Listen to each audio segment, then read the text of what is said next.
move approval of the minutes of January 7th, 2025 with any necessary modifications. Page 1.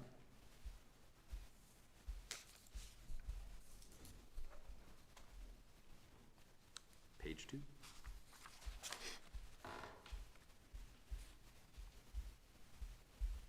Page 3.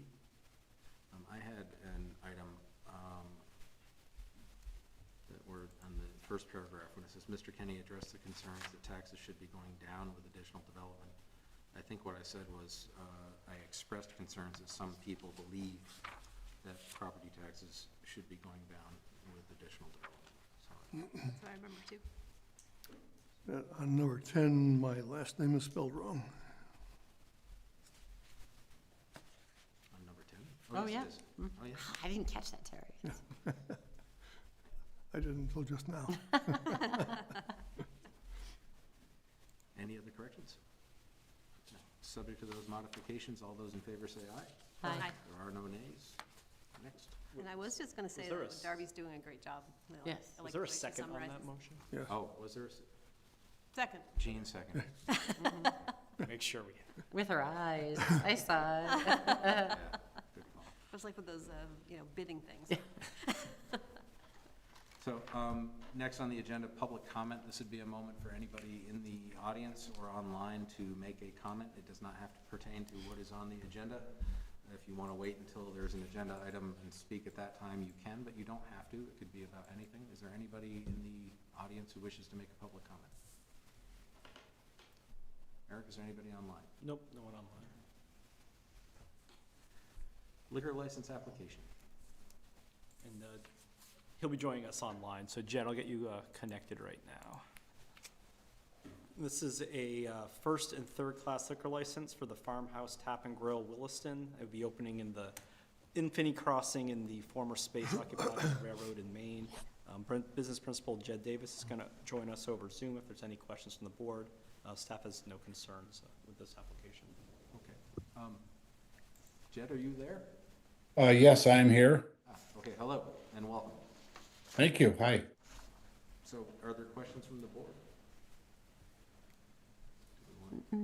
How fast can you open? I know, not specifically. I mean, obviously, this is a really well-established restaurant group, so I'm assuming that they know what they're doing in terms of policies and procedures in terms of serving alcohol. So, yeah, I believe we do. Yeah. I have confidence. Yeah. Is it going to be like the other restaurants in the group? Yeah, I mean, it's going to be a farmhouse tap and grill. We should be opening, I don't know, April 1st-ish, somewhere around there. Just so I don't know what that means for your approval process, if that's, I assume that's plenty of time. Yeah. Actually, my question had nothing to do with the approval process anyway. So, Okay, fair enough. Well, when the reservations open, yeah. Yeah, well, soon enough, yeah. Any other questions from the board? If not, a motion would be in order. I'll move to approve first and third class liquor license applications for the Farmhouse Williston LLC. Is there a second? Second. And actually, I do have a question. I'm sorry, I should have thought of this, but I just don't recall. Does Williston require an outside consumption permit separate? Yes. Yep. Outdoor consumption? Yep. Okay, and do I complete that through the town, or is that on the DLC website? Yeah, if you do it through the DLC website, the town clerk will get a notification, and we can run it through our staff review and get it back before this board at the next meeting or two. Okay, all right, I will work on that. Thank you. Yeah, no problem. Thanks a lot, everybody. Thank you. All those in favor say Bye-bye. Aye.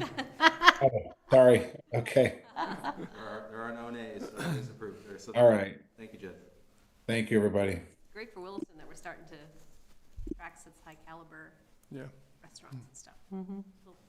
Little new for the town. Was- We've always had good, strong restaurant presence, but it's interesting to see a little diversity. Yes. So next on the agenda, interviews. Michaela, come on up. Good evening. Good evening. So understood that you're interested in possibly the Energy Committee or the Housing Committee? Yes, I did apply to both, and as I have expressed over email,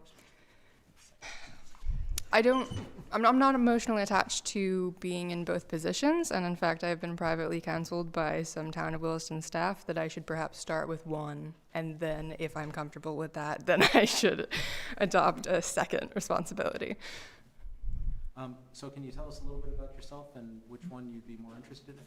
Yes, I presume you've seen my resume, but the short of it is I have a master's in public policy, and my career has been split thus far, education and nonprofit communications. So I do believe that I would contribute to either committee with my comm skills, my outreach skills, my education skills, my policy analysis skills. I could see myself suited to either one of them.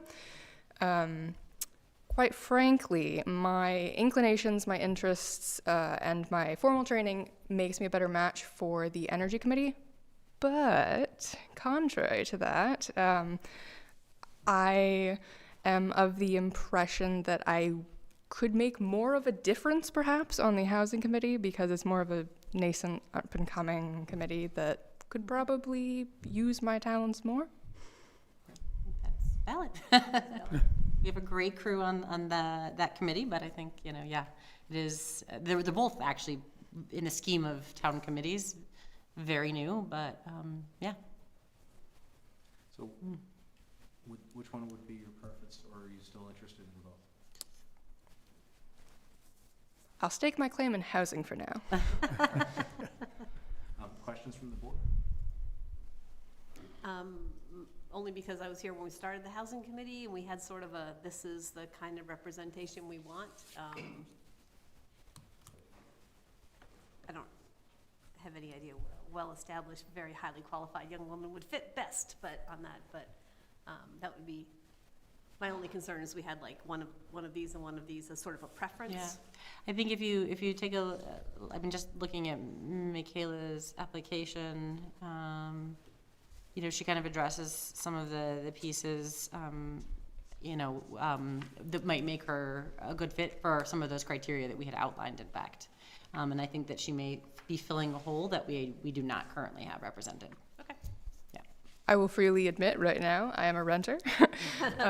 Yeah, I've lived in Vermont for 4.5 years, and except for 5 weeks, it's all been in Williston in the same apartment because the price has not increased, and so I am not going anywhere. Sold. That works for us. Yeah. So anybody gonna ask the conflict of interest question? It can be you this time, I think, yeah. It probably will never happen, but what happens if you should find yourself in a conflict of interest situation on the committee? What would you do? I mean, the gut instinct would be to recuse myself or otherwise not participate in whatever the subject might be. If that's not an option or unwieldy for some reason, I guess I could reassess situationally. Thank you. As housing is kind of up and coming, or not up and coming, as it is a new committee, and we know that housing is a real priority for us as a select board. Kind of as a new committee member, kind of what do you foresee as would be your priorities, in getting kind of on the ground running with the committee? This is, of course, a reflection of who I am and things that I've done in my life, but I would probably start with outreach and getting a feel for what Willistonians want. I know that sounds a little bit like a cop-out because it's not like I'm bringing my own will or agenda to this, but I am genuinely interested in what citizens want, and I would probably start there. I don't know if there's been a surveying or otherwise like a solicitation of opinion that has happened. No, okay. I didn't think so, but Yeah. my thumb has not been immaculately on the pulse of the Housing Committee. So it could have slipped under my eyes. But yeah, I'd probably start there rather than bringing my own inclinations there. Great, thank of note, there's a typo in the manager's report. So the second suggested motion should be the housing committee with that term. So, with that in mind, is the board ready to entertain a motion? Would somebody like to make the motion? Leave with housing?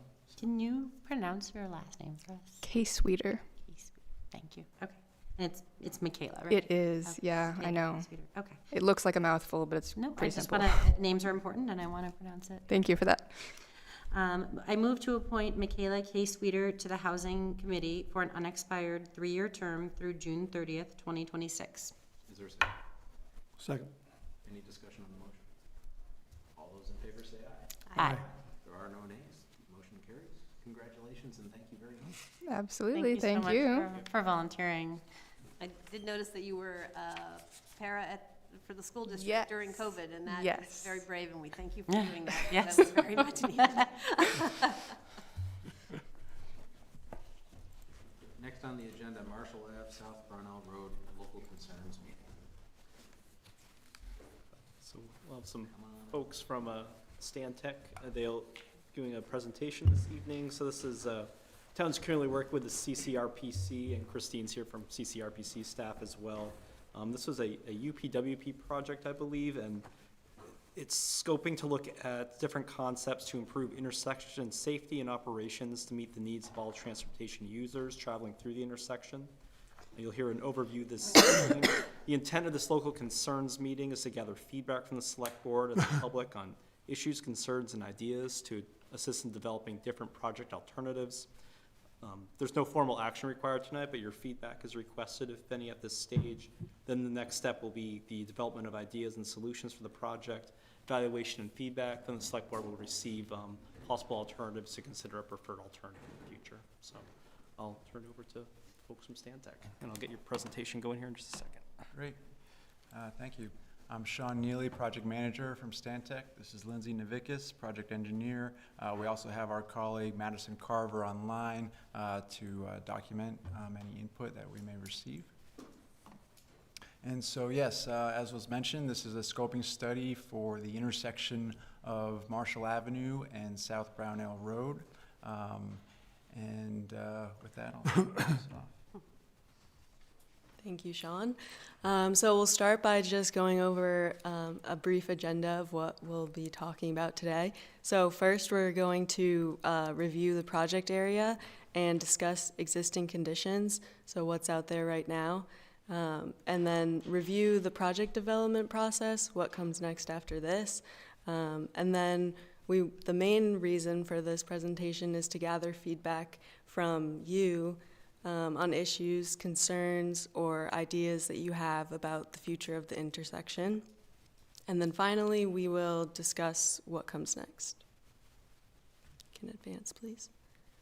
So first we'll talk about the project location. In the orange circle is where the intersection is located. And on the bottom, you'll see I-89 northbound and southbound. And on the right is Vermont 2A. This area where the intersection is very commercial and industrial. South Brownell Road runs south to north, and Marshall Ave runs east to west. There has been a lot of development near the Muddy Brook Crossing in the past few years, and on the right is the retail center hub in Williston. And Marshall Ave has become a popular passageway for travelers traveling between these two areas. Next slide, please. Here we'll see the base map that contains existing conditions such as aerial and underground utilities, as well as the existing approximate right-of-way in blue. There's also a shared use path along Marshall Avenue on the southern edge. And there's also that shared use path continues along South Brownell Road to the north of the intersection. Next slide, please. Here we have some existing cross sections. These two are showing Marshall Avenue. The travel lanes here are 10 foot wide. single travel lane in each direction, and we also see the 10-foot shared use path adjacent to the roadway. Moving to the next slide. Here, similar sections for South Brownell Road, similar widths of travel lanes. For the northbound approach, it does have a dedicated right turn lane, as well as a shared through and left turn lane, and we can see the 10-foot wide shared use path for the southbound approach, excuse me. This whole presentation was testing my spatial ability. And moving on to the next slide. So why is it that we're studying this intersection? A few reasons here. A few years back, we performed a traffic signal assessment along the Marshall Avenue corridor, and for this intersection, it was identified that there are opportunities to improve some of the traffic signal equipment, including relocating pedestrian push buttons to be in line with ADA, American Disabilities Act guidelines, as well as updating the pedestrian signal heads, replacing the controller and cabinet, which are out a few generations old, and as well as updating the vehicle detection and emergency preemption. Traffic patterns, as Lindsay mentioned, with some of the land uses around, there are high truck volumes. There's recent development at Muddy Brook contributing to traffic, and it is a route to the major retail center in Williston. It is supported by the town plan, emphasizing the safe and efficient movement of people and goods, using all modes of transportation, including transit, walking and biking, as well as motor vehicles and heavy trucks. Next slide, please. Here we have a draft purpose and need. For all scoping studies, we develop a purpose and need statement in order to capture why it is we're doing this study and what it is that we're looking to get out of it. After the input we received tonight, we will refine this and then finalize it in order to use it to help us develop alternatives, as well as to use as a benchmark when we are evaluating alternatives to see how well they are meeting the purpose and need. And so the purpose is to develop concepts to improve safety and operations and to meet the needs of all transportation users. Needs identified include upgrading the traffic signal system, improving pedestrian facilities, updating lane configuration, and improving drainage and stormwater management. So we took a look at the crashes that have occurred in the last 5 years at the intersection. There have been 6 crashes between 2020 and 2024.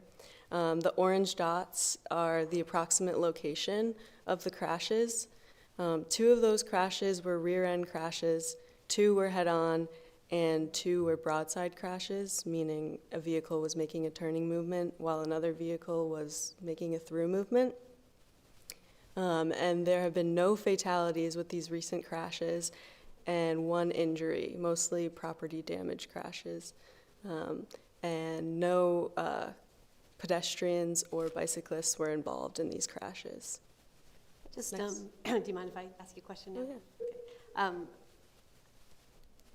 The problem I've always thought with this intersection is exactly what you see here, is all those cars backed up on westbound Marshall Avenue. Other than that, 6 crashes in 5 years is really would not tell me this is a high priority intersection. I do know this is stormwater. That's like a flood zone out there. Sure. So it's certainly not a high priority intersection for crashes. Right. It's not identified as a high crash location, but as part of these studies and as part of the existing conditions assessment, we always do analyze and just provide the information about what the crash history is in the recent 5 years. So why should I consider this a high priority project then? Well, we have a few more things to share. Okay. If you'd like to see those. I did read ahead. Moving on to the next slide. So we also took a look at the latest travel data that was available. These values are annual average daily traffic. For Marshall Ave, we see a value of approximately 13,000 vehicles per day traveling through this corridor, and then about half that for South Brownell Road at 6,000. And it is important to note that there's also a very high truck volumes through this intersection. And we do know that cyclists also use the intersection and pedestrians use the intersection as well. Is it just, I thought it was kind of curious that there's almost twice as many northbound trips as southbound trips? People just don't come back? Oh, no, sorry. So the 6,500, that's for both north and southbound. And then for the 13. Going the other direction? That's Oh. eastbound, westbound. Oh, It's a- the one I'm looking at is a little different. The one I have says South Brownell Road, north of intersection 6604, and South Brownell, south of intersection 3892. Must have been an earlier draft. Okay. Okay, I guess it must have caused somebody else to be curious too, because it's gone now, but that's what, that explains it. So I was thinking, a lot of people go home another way. And pedestrians have been calling the city to provide requests for in making improvements to some of the pedestrian facilities and traffic signal equipment.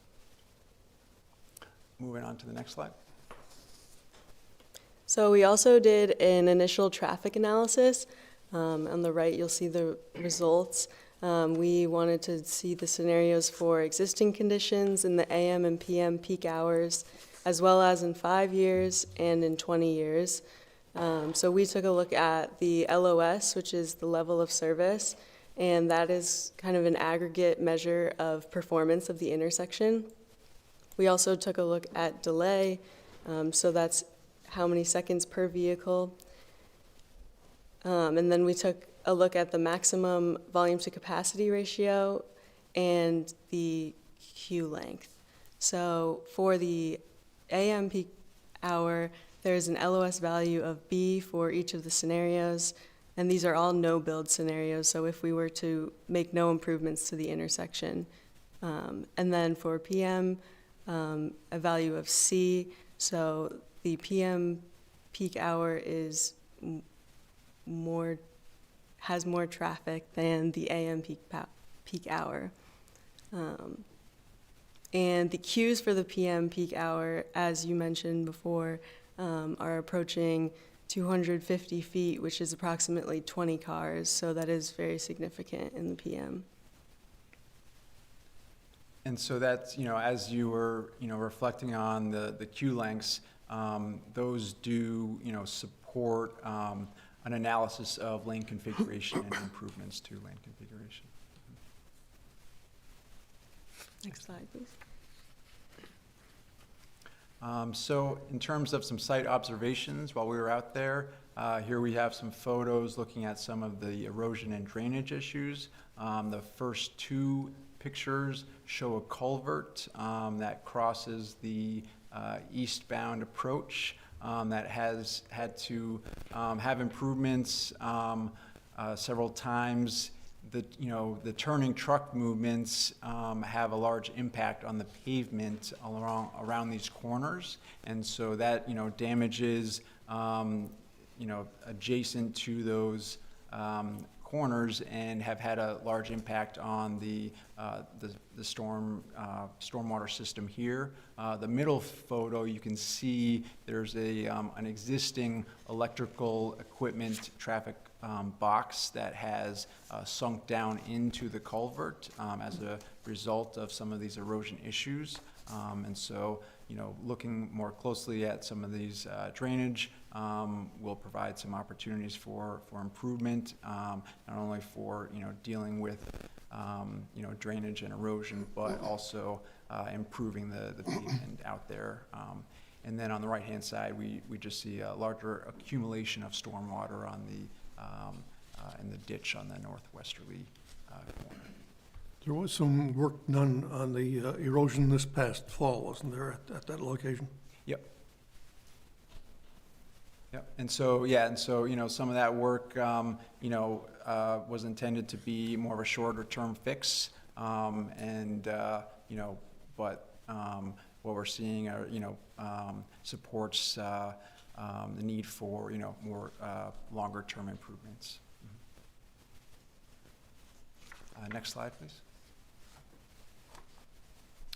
Here, just looking at some of the traffic signal equipment, we're looking in the cabinet on the left with the traffic signal controller, which is a few generations old.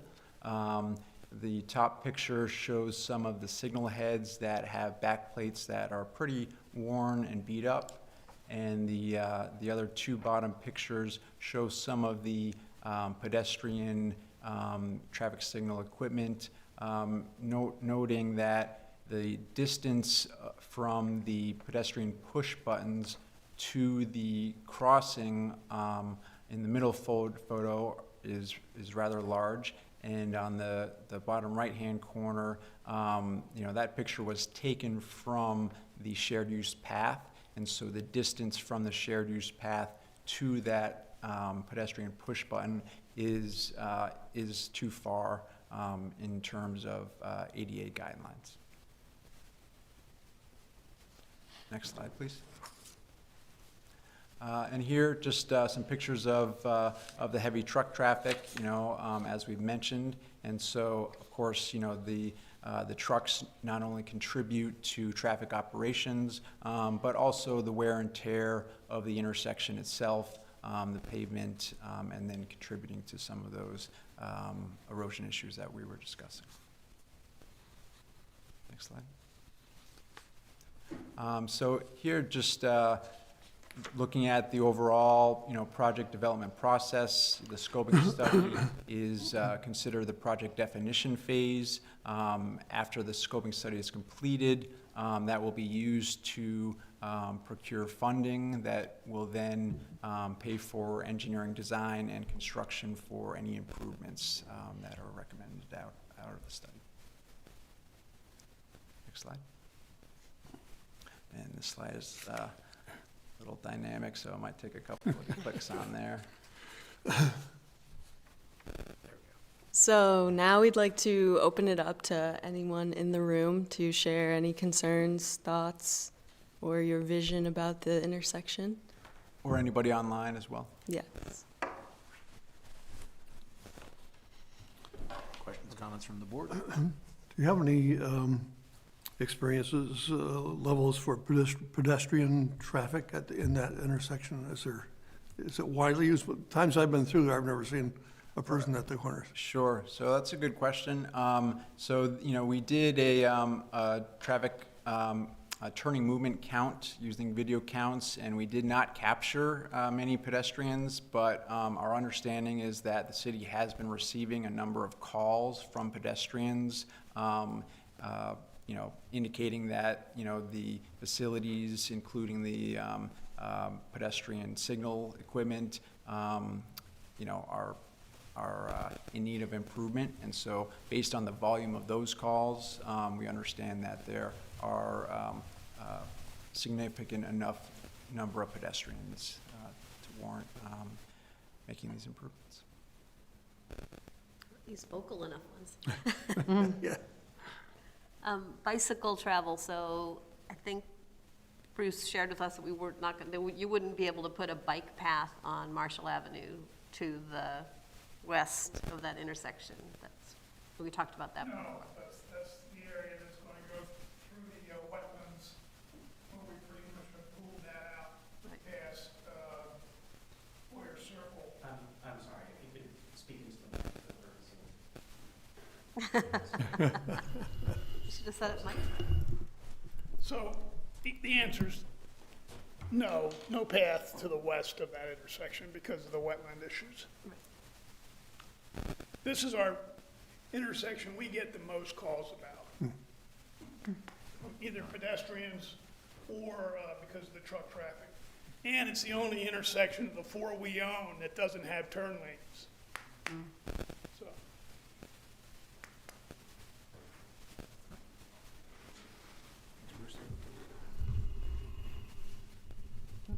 Well, and it's in terms of the makeup of Williston, it's a really kind of unique position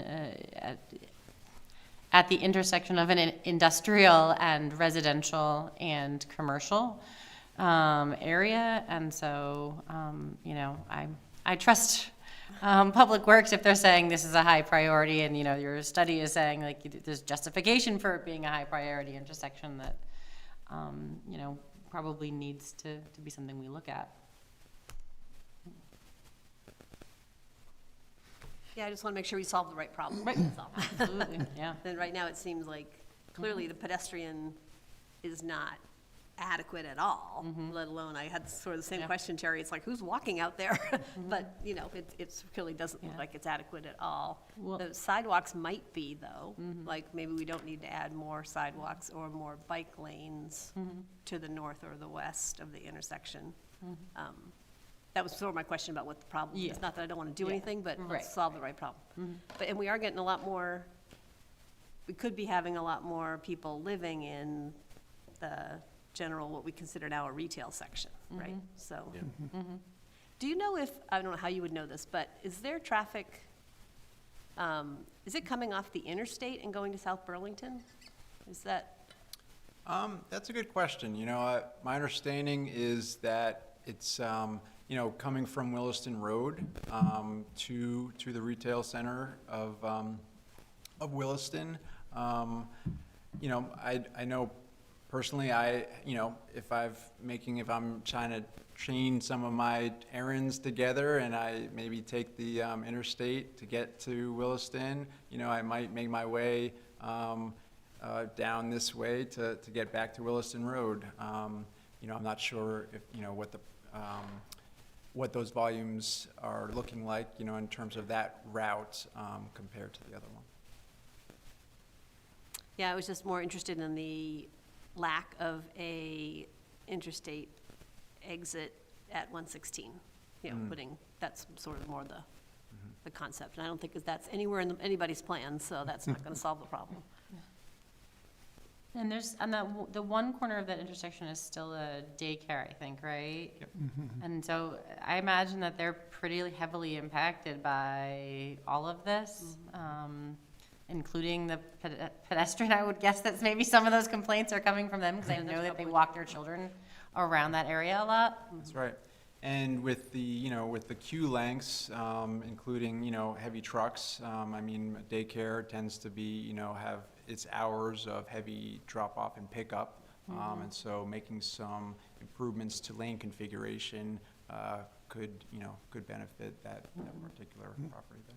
They actually consider themselves a school in that corner, plus there's the other school that's to the north of the intersection. Bellwether. Bellwether. Yeah. So, Yep.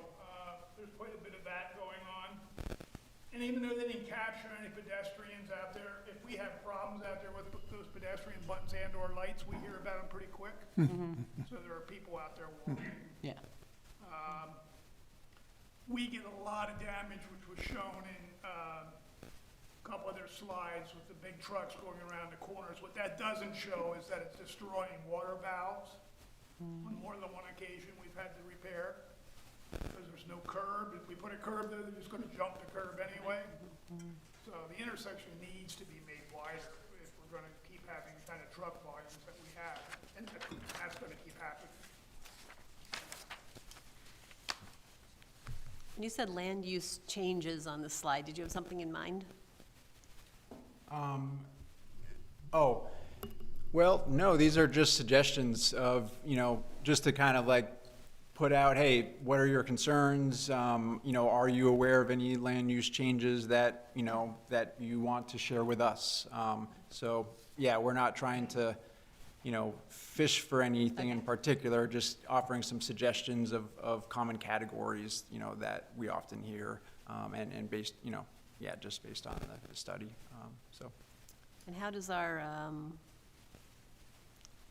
plume, our toxic plume make this any more complicated? I'm not sure where it is compared to this. Is it further north?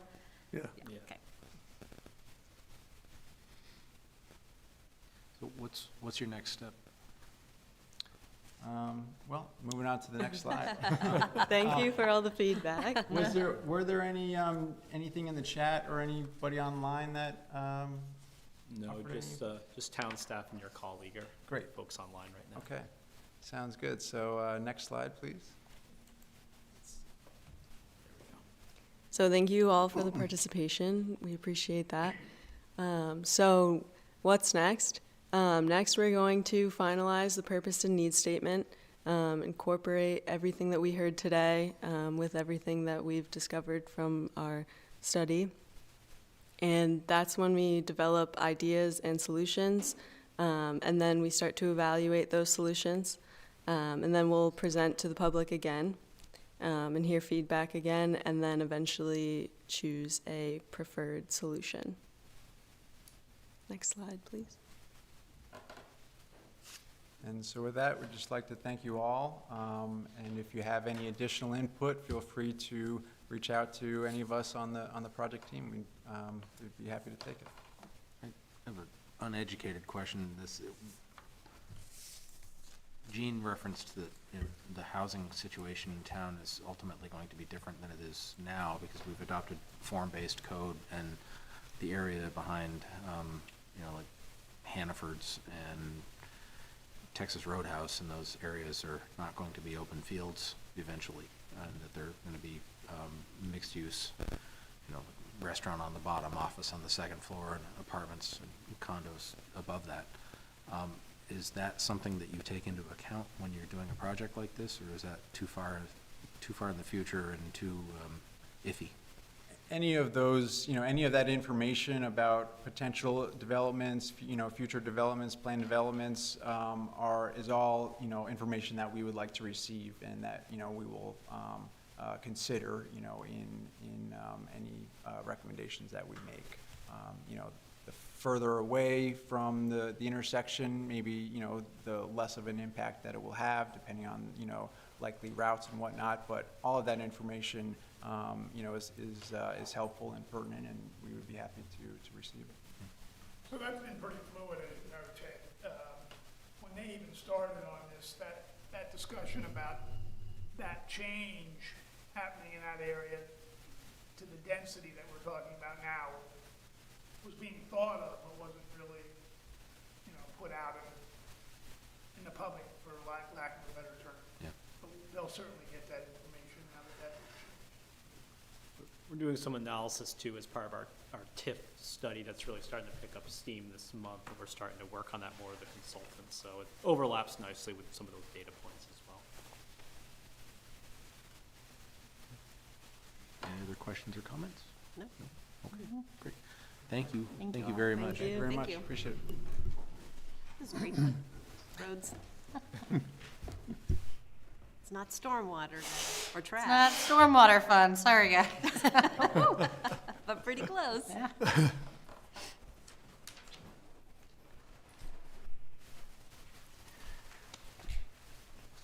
2025 Town Highway Mileage Certificate. Bruce, it's your moment.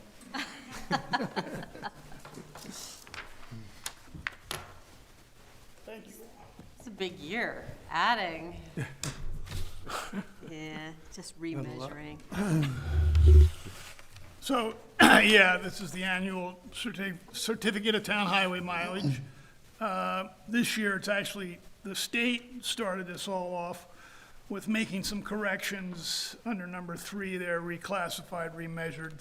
They did some remeasuring, and that's underneath the Class 2 program above, which is additive subtracted mileage. And then there's a section on Chelsea, at Chelsea, this section that connects Chelsea to Zephyr has been there forever. We've maintained it forever. We've even done repairs to the stormwater line there and paved it the year we paved all of Chelsea, but it never showed up in the town highway maps. And that's because when the town sent the documentation in, that little section wasn't included as part of a road. When I found, when I looked into this a few years ago, I even talked to the town's attorneys about, I found this utility easement. asked the town's attorneys if we could use that to take the road over, and they didn't think that we could. So we never really pursued it very heavily. The state actually are the ones that got hold of me and said, hey, look, we'd like to get this cleaned up. What can we do? What do you have? I told them we had this utility easement. They said that if we had the select board act on the utility easement and accept it, then they would add that little section of road to the town highway maps. So we end up getting about 0.002 thousandths of an addition to this when it's all said and done. But more importantly, what we get is that actual 90 feet that goes on the town highway map and shows the connection through Chelsea, from Chelsea on to Zephyr. If you looked at the state's town highway maps right now, you would not see that connection. You see it on town maps because it's been drawn in there, but The wheels of government. It really should be in feet instead of miles, so it looks better, looks bigger.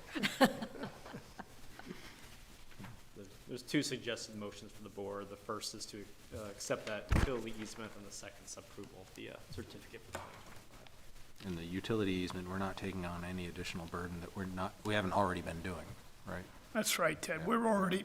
We've been maintaining that. It was, when you read the utility easement, it says that that was actually put in as a emergency access into Chelsea, but it was built and put in as a road. Okay. So, you know, we have other places where we have emergency accesses, which are basically grassed over sections of road, like from Katy Lane over to Meadow Run, a couple other places like that, that are emergency accesses. But in this case, this was always just used as a road, a connection. Questions or comments from the board? If not, there are two proposed motions. I move to accept a utility easement for Chelsea Place. Is there a second? Second. Any discussion on the motion? All those in favor say aye. Aye. There are no nays, the ayes have it. Second motion? Move to approve the 2025 certificate of highway mileage. Is there a second? Second. Any discussion on the motion?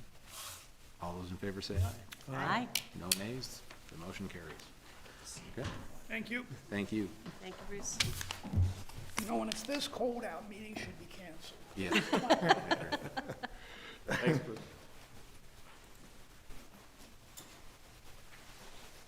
Okay. Well, it's this cold out, something usually breaks on your watch, doesn't it, Bruce?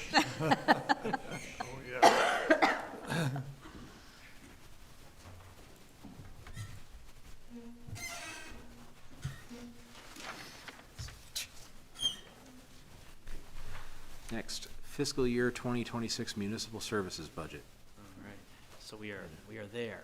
Yeah, lightning So round. I'm connecting Shirley, she's joining us from home this evening, but she's prepared a memo for the board packet that her and I went through. I'll let Shirley walk through the work from last meeting and take questions from the board, and ultimately, if the board is satisfied with where we're landing on the budget money, there's a motion suggested to accept that budget to put on the warning, and that'll start a sequence of events this evening. So, Okay. Shirley, I'll turn to you. Good evening. How is everybody? Good, how are you? Yeah. So based on our meeting last week, we went back to the drawing board. And I'm just going to walk you through this memo. So we went back and started with the original budget that was proposed on December 3rd. Started with that number, and then some of the things we'd already talked about. So we as Jean recommended, we go for that baseline budget. What's the baseline budget without any of the police department positions in it, with that goal to see it at like 4.9%. So we went and pecked and scratched, and we found some more ways to reduce the budget. And I kind of just lumped them together because there were a lot of little things that added up. But we talked about the capital expenditure deferments. I moved some more capital expenditures to the community project funds and a little bit more to fund balance.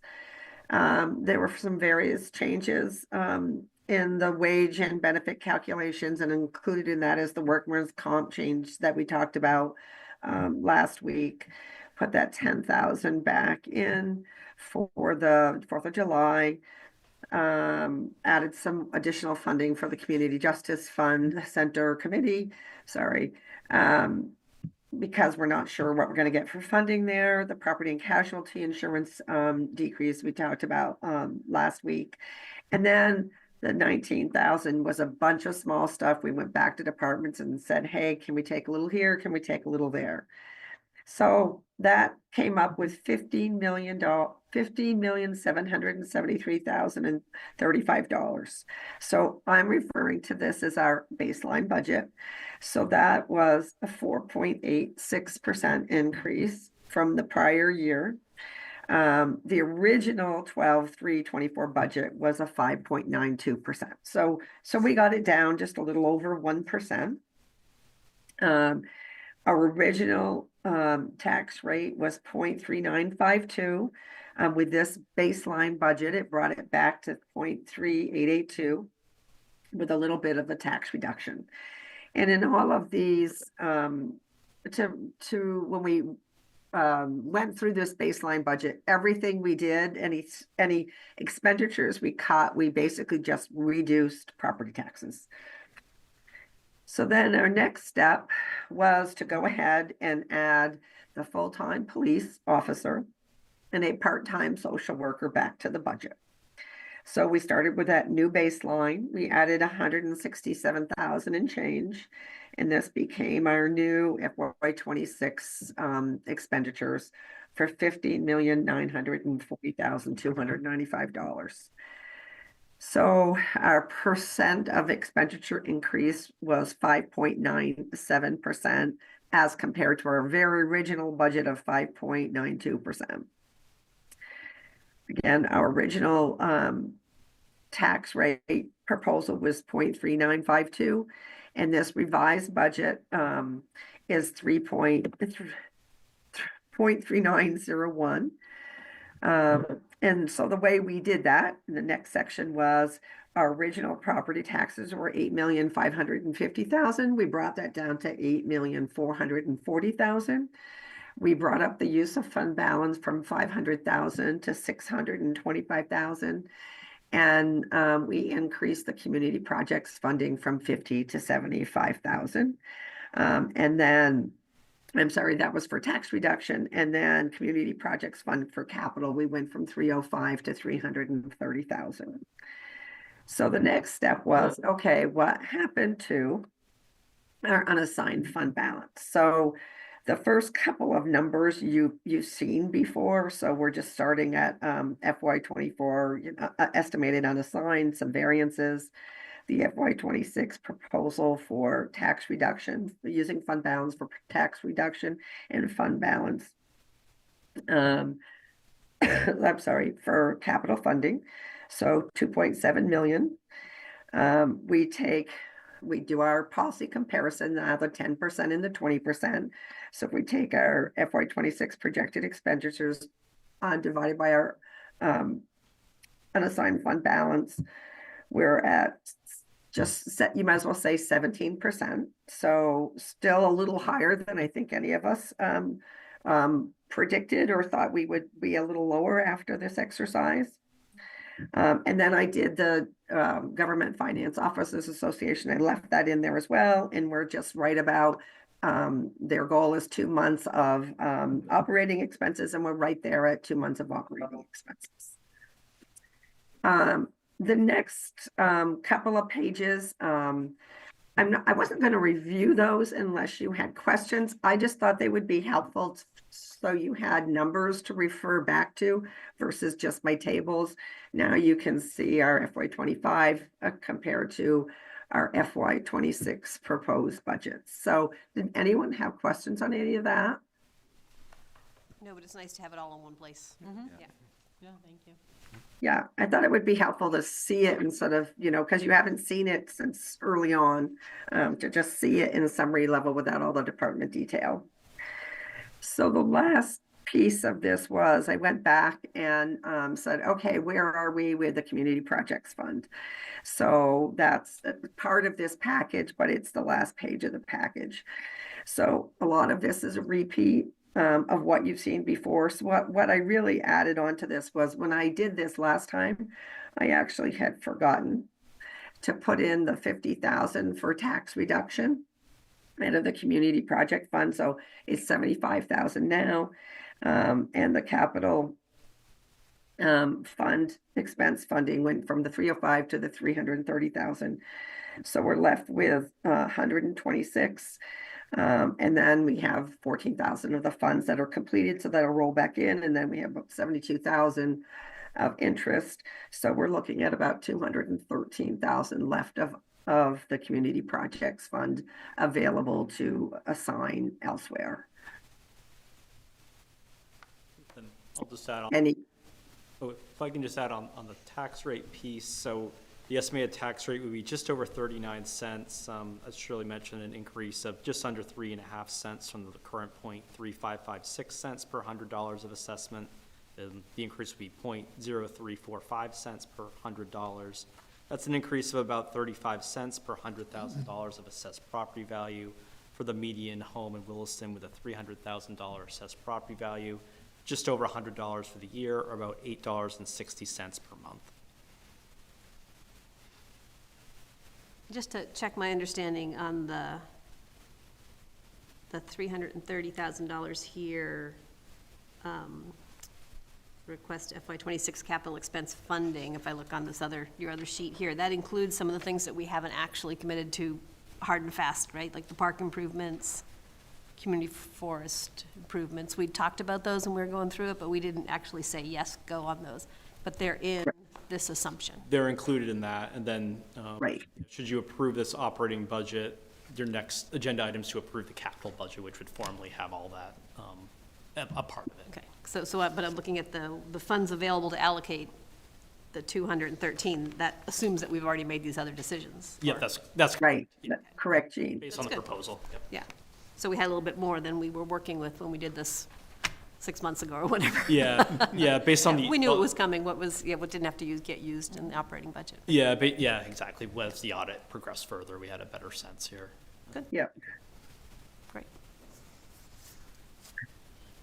Excellent package, by the way. I was sitting here going through it, and it was like, this is great, this is great. I just needed there it is, on the last page, so it was perfect, yep. Good. Any other? That's all I had, unless there were other questions. I really appreciate you spending so much time, Shirley and Eric, going through and year after year, I'm so impressed how, you are able to even the most minute kind of details and just pick and get us where our goal is to be, and to all of the department heads and everybody who kind of made this happen. Thank you. Yeah. Any other questions or concerns? No, I think a 6% increase is, 5.97% increase. It is not 6. No. Yeah, I think some people will consider that high, but I think this really is a strong budget that reflects what I believe the community is asking us to do. Yep. And so it's going to be our job to communicate that. Agreed. I think within that, that 5.9% increase, to get 2 full-year, full-time staff and a full-time half-year position added to the budget, I think is huge. And what those 3 positions will mean for service delivery to our town is huge. And so I think in terms of bang for your buck, this is going far. And Shirley did exactly what we asked her to do last week, presenting all the figures, so thank you very much. And I'd like to move to approve the general fund budget for fiscal year 2026 to be considered at town meeting in the amount of $15,940,295, of which $8,440,020 shall be raised by property taxes. Is there a second? Second. Any further discussion on the motion? All those in favor say aye. Aye. There are no nays. The motion carries. Wow. Thank you all. Should be like fireworks or something. Next on the agenda, Town Meeting Day 2025 warning. All right, well, now that the board has a budget to ask the voters, we will now go through some legislative items off of that. So next is your town meeting warning to consider.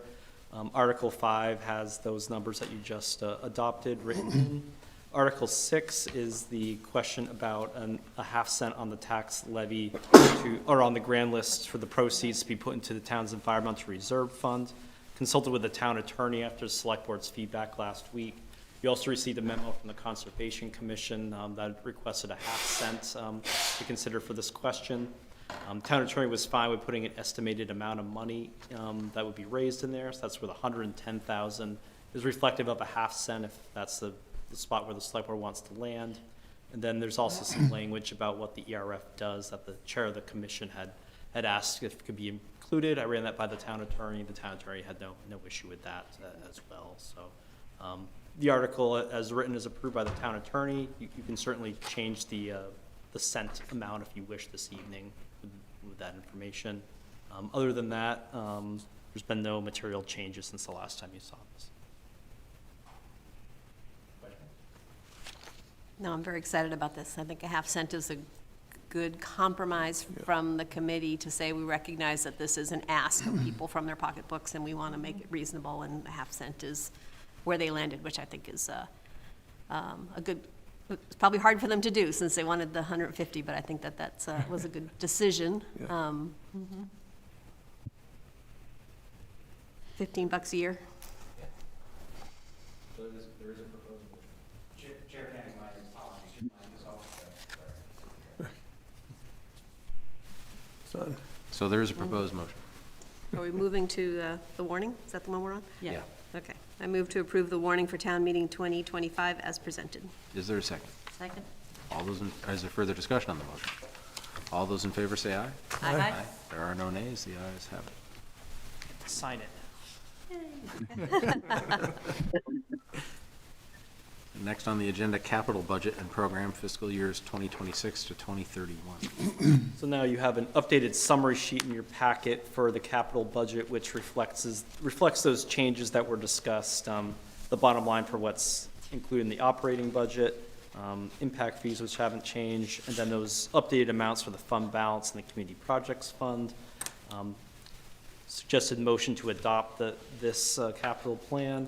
Then we'd have following agenda items to formally allocate those funds for the record, for the fund balancing. Could you say it again, because that was going to be my question. So we're approving this as a plan, but when we get around to actually committing the funds, it would be another opportunity to look at them again? Is that what you said, or this commit them? This would commit them. We have the separate motions just to have it called out specifically if there's ever any question about it. Okay.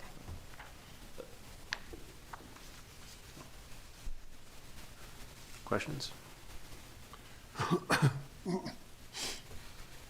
If there are no questions, there is a proposed motion. Wait until Jean's done signing, Oh, make sure she has sorry. no questions. I'm sorry. No, I'm good.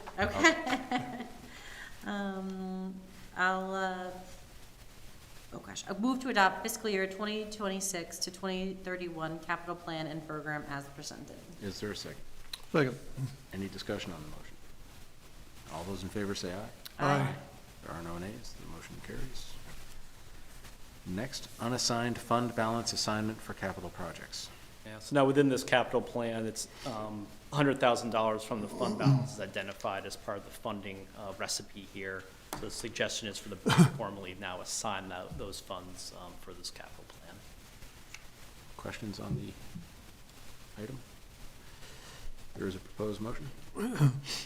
I'd move to assign $100,000 of the unassigned fund balance to the capital fund for projects as identified in the fiscal year 2026 capital budget. Is there a second? Second. Any discussion on the motion? All those in favor say aye. Aye. There are no nays. The motion carries. That was easier than the other one, Terry, with all the $1 million things you had. That's round numbers. Yeah, nice big round. Next, community projects fund allocation for capital projects. So similar, $330,000 identified from the community project funds. There's a motion to formally allocate those funds for this capital budget. Questions for Eric? There's a proposed motion. I move to allocate $330,000 from the Community Projects Fund to the Capital Fund for projects as identified in the fiscal year 2026 capital budget. Is there a second? Second. Any discussion on the motion? All those in favor say aye. Aye. There are no nays. Carries. That brings us up to policy priorities for the legislative breakfast. Done with the budget. Yeah, Thank you. congratulations. Yes. Deep breath. Yeah. There we go. Money work done here. So staff will, I'll turn this over to the town clerk to get everything warned for town meeting, and then I will pivot tomorrow to wrapping up some outreach items and get that out there soon. It's 6 weeks from today until town meeting day, and early voting will begin, I believe, in mid-February is when the ballots will arrive. We'll be taping our television show on the 31st, and I'll be working to have outreach in the Observer and some other ways as we've done the last couple of years, and also setting some budget chats with the manager on different times and days of the week, mainly in February. I anticipate to work on that schedule. So we'll move to getting the information out there, part of the process. So the next piece is the policy priorities for legislative breakfast. Reminder, that's coming up, your next meeting. It will be Monday, February 3rd. So getting good RSVPs so far from board chairs. Our entire delegations can be able to attend. 1% leave a little bit early, but it's great. All 6 of our senators and representatives will be here for the breakfast. Also have the superintendent and school board chair will join us as well. I'm sure that education funding will be talked about here in the coming weeks in the legislature. So what I had proposed to the board is to think about some different policy priorities that the board may want to focus on, and I can give a briefing to the delegation as part of that legislative breakfast to have on their radar. So what I did is put those in a memo for your consideration this evening. I don't think it's anything you haven't already seen, but get a little more information on some of these items. And just briefly, I'll share the local option tax revenue share calculation. We've talked about this. It's for our 1% of sales, rooms, and meals tax. Statute has the town retain 70% of that, and the state retains 30%, plus a processing fee for returns. And those funds that the state retains goes to their payment in lieu of taxes fund that's then given to, paid to municipalities that have state property in them statewide. So looking just by the numbers, in FY24, the town received $4 million in local option tax receipts. That was its net of those proceeds. It was about 25% of our operating revenue, offsets the property tax rate about 19 cents. Similar in the 25 and FY26 budget, we've increased that a small bit. So as we look at this, what the overall receipts for FY24 at a gross level was $5.9 million. So the state retained just under $2 million of those gross receipts between the 30% and the administrative fee for processing. So the thought here is the League of Cities and Towns is planning to advocate for a change in this formula moving ahead. There's a report due from the tax department this month looking at the pilot fund and what its balance looks like. It's anticipated that report will show that there's a surplus in that fund. So the discussion basis is to look and say, okay, if they've accumulated a surplus in this fund, re-examine the formula to prevent, such a surplus from occurring in the future. And that will be the basis of suggesting to the legislature how to alter that formula. The other ask would be for that surplus in the pilot fund to return it to towns with local option taxes on a prorated basis based on what they put into it. So if the legislature agrees with that, if that's how things end up, potential for some of those funds to come back to Williston, and also looking at if this formula has changed in the coming years, what that would mean. For example, if it changed from a 70-30 to a 75-25 split based on last year's full fiscal year's receipt numbers, the revenue for Williston would have been an additional $300,000 retained in local option tax revenue, which is nearly 1.5 cents on our tax rate. So considering all the revenue pressures we're facing and the expense needs, if the town could realize more of those receipts kept here for local revenue, it would certainly be make a major impact, I'll say. I have to say, when we first started talking about this, I was thinking the money just went into the state's general fund, and I was like, good luck getting that back. But if by statute it has to go into a pilot fund and it's got a surplus, I would think that there'll have to be some action by the legislature to decide what to do with that surplus. Yeah. So I think this is a good time to get our hat in the ring. I just wonder if they're just gonna say, yeah, we're gonna put it in the general fund. Right, well, they could, right? But Well, sure. And as you'd probably anticipate, Williston's a town that has one of the higher generating local option tax towns. Stowe's another one, South Burlington. So, you know, it sounds the board's in support of this. I'd certainly testify to the legislature if called upon to share Williston's story here and advocate for an adjustment should the legislature see it fit. So there's that one. Then just briefly, these are more detailed in the memo, but also keeping an eye on the TIF district program in the state as we're doing our analysis study. That's something that can tend to have discussion at the legislature year to year about any potential changes there. So paying attention to that and having an opportunity to apply for a district should the board make that decision this year. Continue with Green Mountain Transit funding. We've heard from Green Mountain Transit the operational fiscal challenges they've been facing. Continue to advocate for more state, federal funding put into Green Mountain Transit. Our representative, who's also chairing, Amy Brewer, will be at the legislative breakfast as well and can also speak to that firsthand as her service on that board. I've also shared the future funding for community justice centers. There's a transition in the grants coming from the Attorney General's office for next fiscal year. There's been work done with the AG's office and managers, police chiefs, DHC directors in the county over the last several months. I shared the letter that was jointly signed by a number of those stakeholders earlier this month that went to the Attorney General's office. The request of the legislature is to look at funding for FY26.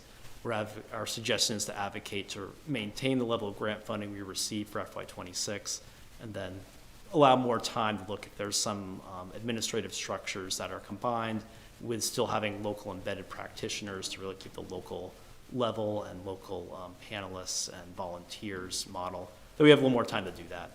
This budget will be approved by the legislature in late April, early May, somewhere in there. And then if there's a major funding change for the CJC, that gives a short window to figure out how we would adjust to that if we weren't receiving those grant funds. So continuing to advocate for that. And then also along those lines, the community outreach program with the Howard Center. The budget has additional funding built in there after some funds that were previously put into that program from the Department of Mental Health were used for a different purpose moving ahead. So continuing to advocate for funding for programs like this, and with these changes in funding at the state level, it can fall back to the local municipalities to have to make up that difference to keep these good programs going. So those are my items I identified. Certainly if the board has any others you'd like me to include, my plan is to put a written communication with with levels of detail similar to what you received in your packet for the legislative delegation to have available as quick reference information. And if the board would like, I can give a brief overview of these at the breakfast and then take questions. We'll have a good group in the room who can speak to more of these topics in depth and work with them more directly than I have. Any additions or suggestions? That's plenty to discuss that day, certainly. On the local options tax, I might just suggest that it might be compelling to share how much of the town's resources are going to support the businesses that are generating this. I mean, if you just look at the the emergency services calls during, 9 to 5 versus outside of 9 to 5, it's clear that it's not just like we want to get this money so we can have a better 4th of July parade. It's like we need this money because it's getting very expensive to support this economic engine. That's a good point. Yep. Yeah, there was a concept a couple of years ago, these kind of hub communities in the state where you have these centers of employment and commerce that have this higher daytime municipal service needs than nighttime needs for people who sleep in the community. So, yeah, I think that's a great point where you're using that added revenue to help pay for that services, Right. service demand that's also is an economic driver in this region for employment and commerce as well. Other suggestions or comments? So I was thinking that when you were explaining how this would, logistically, how you see this breakfast going, because I think went to one about 20 years ago, but I haven't been to one since, so. Yeah, we haven't done one since, I COVID. think, since COVID. So brought it back and, typically how, it would go, we have the room set up more informally with tables around. We'll have a catered breakfast. We'll probably have name tags for folks and do some introductions. The chair would serve as kind of the facilitating the discussion and the meeting. We would have the legislators provide a brief update of the work they've been doing in their committees over the first month of the session. We would leave then, I could provide these points of some priorities the select board's identified, and then really open for general discussion facilitated by the chair, having the representatives from the chairs of boards and commissions in the room, also folks from the school district. Our chair of the library trustees will be there, who also has another role in the state government as well, so there might be questions for her as well. So it should be lined up to be a good group. We have about an hour and a half blocked off for that day, so. I guess I just have two things, and one, it might be nice to invite the school district to have another bullet, even if it's at the end of this list, because otherwise it'll feel like an add-on, and it's probably the biggest tax burden this town's facing. While it's nice to invite our delegation to tell us what they're working on, that could go on for 45 minutes. So especially if they're all there, so I don't know if you can facilitate it to be relatively short or not, but we got a lot to cover. And if we spend an awful lot of time hearing about, they're really only gonna be working for 2 weeks before this, so that would just be my suggestion. Either figure out how to make it short or skip that part. I think we can do that. Because we could, it might be helpful to me, but I know I can look it up, so I won't put this on you, Eric. It's like, good to remind myself what committees they end up on, which they will know by then. I think they're getting assigned this week?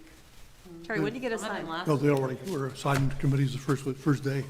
Oh, okay, so I can look it up, never mind, but that might be helpful. We know Erin's on education, house education. Angela's on Judiciary? judiciary. Jenny is chair of health and welfare, plus on appropriations, I believe. I'm not sure where the other two are. No, it's because the Senate has like afternoon and morning sessions Well, or they have something. they serve on at least 2 committees, yeah. And Jenny's is the third member of the Committee on Committees to assign folks. I would be interested in hearing I listened to the governor's, I think it was his inauguration, or no, the kickoff thing he does at the beginning. And he blatantly came out and said that the legislatures from outside of Chittenden County ought to get all together and vote against Chittenden County's initiatives. He outright said that. And then he called out Williston and Shelburne are two of the 3 senators. The town's like, well, we don't always have to go with what Shelburne and Williston want, or something like that. It was like so blatant, it was, I've seen a lot of comments about that. It was very, very anti-Chittenden County, which, given that, talk about the economic engine of the state, probably you don't want to stall out that engine, so it was, they probably won't be comfortable talking about that, but it jumped out as me as something I would like to hear their thoughts on, so. I could propose maybe a 5-minute, just, general, say, committees they're serving on, some major things they're looking at. 6 people, roughly a half hour there. I can go through these, probably won't take me more than 15 minutes or so, and then the last 45 minutes can kind of be open discussion at that point, if that makes sense for the board. I think that's good. I was planning on keeping a tight rein on the time with the politicians, so. Yeah. Different voices always helps, Eric. If you were to go through all these for a half an hour, you might lose people, but I don't know if you want to. Yeah, that was my hope, that there's folks that, that serve on these regional boards and other local connections here for these issues that can they can hear from their voice as well. That'd be great. I can kind of lead on the local option tax stuff, and then kind of have my esteemed colleagues take some of the other ones from there, Yes. hand it off to them. Okay.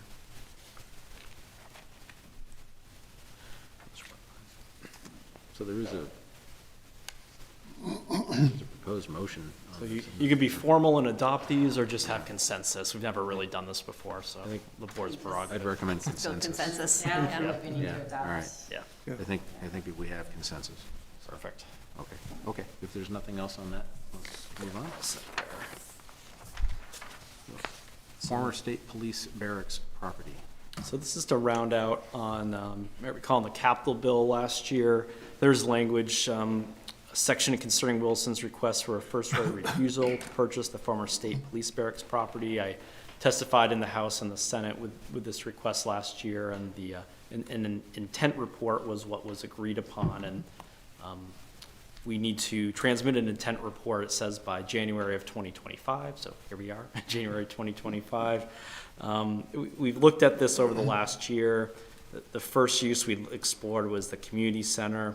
Overall, the acreage for that site is not enough to, we really feel, accommodate the facility. It's just under 3 acres. The steering committee, working with our architect, rough estimate of space we would need is more in the 7 to 10 acre range for a scope there. We're continuing to work on the project approved earlier this year to look at potential sites within the Growth Center. So staff's continuing that work, moving ahead. We also evaluated potential for partnership on the site for further development of affordable housing in town. A partner didn't emerge for the site, but there's also potential to continue exploring other sites for this community goal moving forward with partnership potential. Staff, we're not seeing value in the town acquiring the property without either of these high priorities for the town as potential uses, having a real clear pathway ahead. So the staff suggestion is there would be value to the town to have a potential for a right-of-way on a future grid street on the southern section of the parcel if it's redeveloped in the future. That may need to occur no matter what on a redevelopment of the property based on our zoning. But if, for our transmittal for this intent report, should the board support it, I would outline, what we've looked at the last year, that we're not planning to pursue a purchase of it further, but the town would be interested in the future Grid Street right-of-way, just to have it on the radar for discussion at the state level. So I'm just looking for your direction if that's how you'd like to proceed. Thoughts? Well, disappointing we couldn't get a partner to develop that for us, but I would not be interested in trying to move forward without a partner to manage the housing for us. So that's, I think it's the right thing to do, is to say, without a partner, we're not moving forward with that. So that's. I'm really appreciative of your efforts and the, folks in the legislature supporting us and having this right of first refusal option.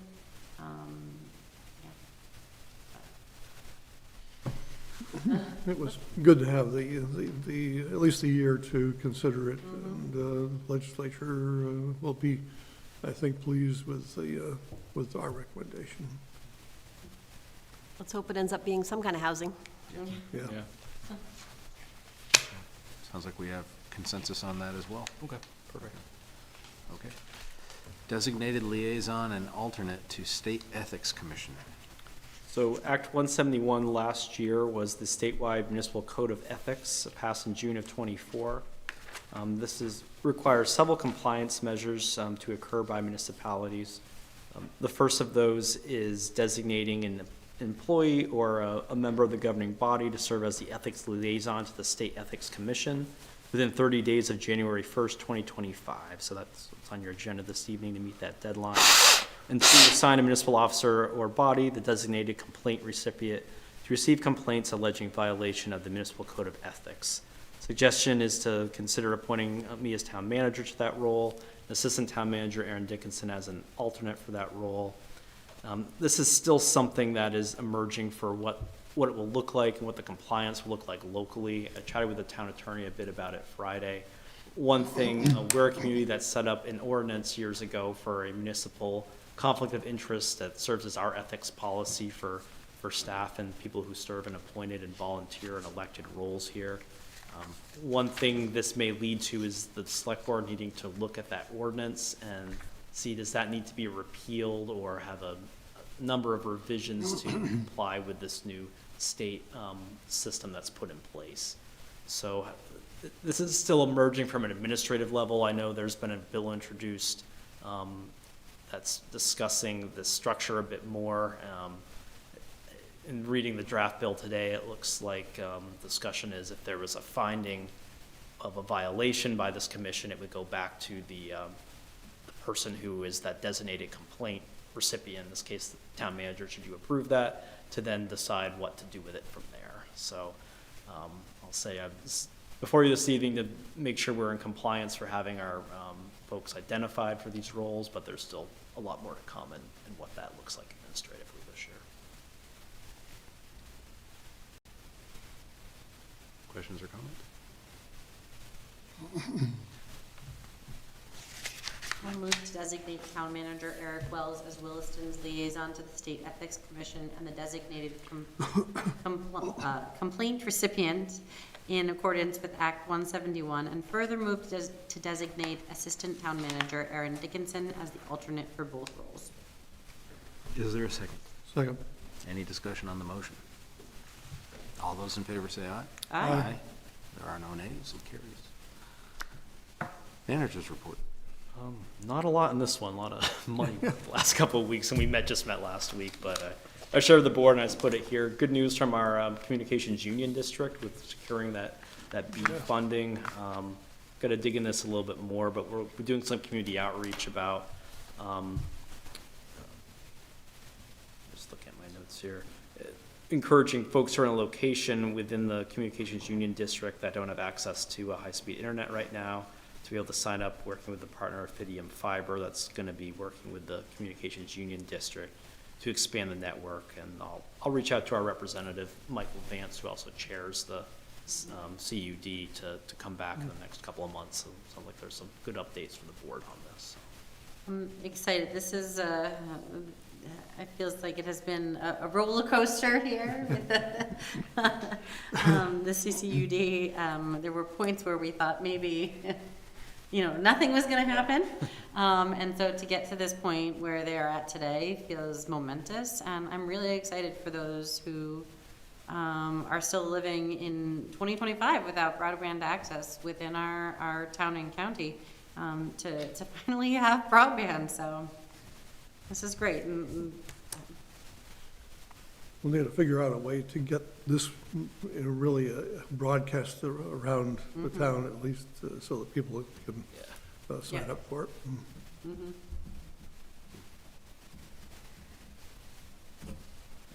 That's all I have for manager's report. Okay.